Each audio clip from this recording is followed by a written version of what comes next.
Good day to you and welcome to another Paddocks Club video tutorial. This one is about laundry nuisance, and I'm picking up on Henry Cronier's query.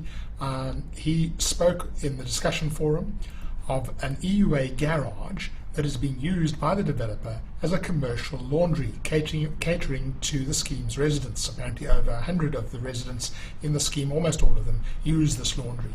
An adjoining owner, not above but next to the garage being used as a laundry, is complaining about smells, noise coming from the laundry. He's also started asking questions about the zoning and the legality of the thing generally, says Henry.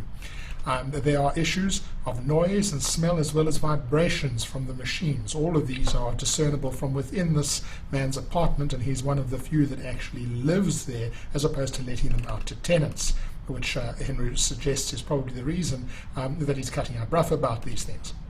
The initial advice I gave him is that the smells, noise and vibrations appear to be infringing on the apartment owner's right to undisturbed and normal use of his or her apartment. The normal use of a garage, on the other hand, wouldn't cause any of these problems and nuisances.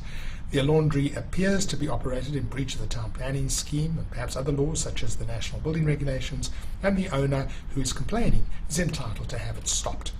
The body corporate also has a statutory duty in terms of Section 37(1)(n) of the Act to ensure compliance with any law relating to the common property, which this is, or any improvement of land, which this is, comprised in the common property.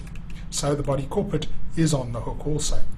I suggested that from a practical point of view, not worrying too much about the legalistic side at that time, I suggested that the laundry operator and being the developer and the apartment owner might be brought together to see if there were practical steps that could be taken to reduce the nuisance to tolerable levels and get local municipality approval for the operation of the laundry. And I was thinking in that regard that it's important that this facility be preserved for other owners. But since that, I've had a little further think about it, and I'll share these further thoughts with you.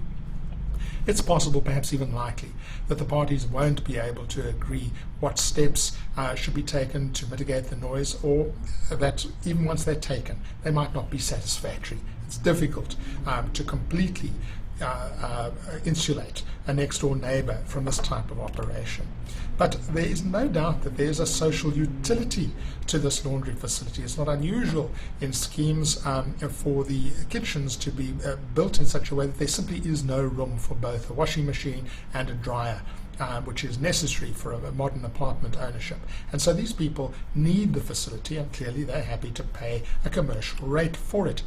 So could it be moved elsewhere? Could the developer take his commercial entity and operate it elsewhere in the scheme and legally? Well, that should be looked at. Could the nuisances be prevented in practice wherever it is? Could the use be legalized? Is it, are the municipality prepared to think about having a laundry on site? And finally, let's just have a look at the commercial nature of the laundry. At the moment, it's something the developer's doing as a nice little engine to make him money well beyond selling of the units. But surely the body corporate could consider, if there is this recognized need, why don't they start a non-commercial laundry, or perhaps one that makes a bit of a profit but which inures to the benefit of the body corporate and covers the cost of somebody looking after it, and that it might take some capital to start, but that might in the end be another solution. I leave these things for discussion in the discussion forum. Thank you.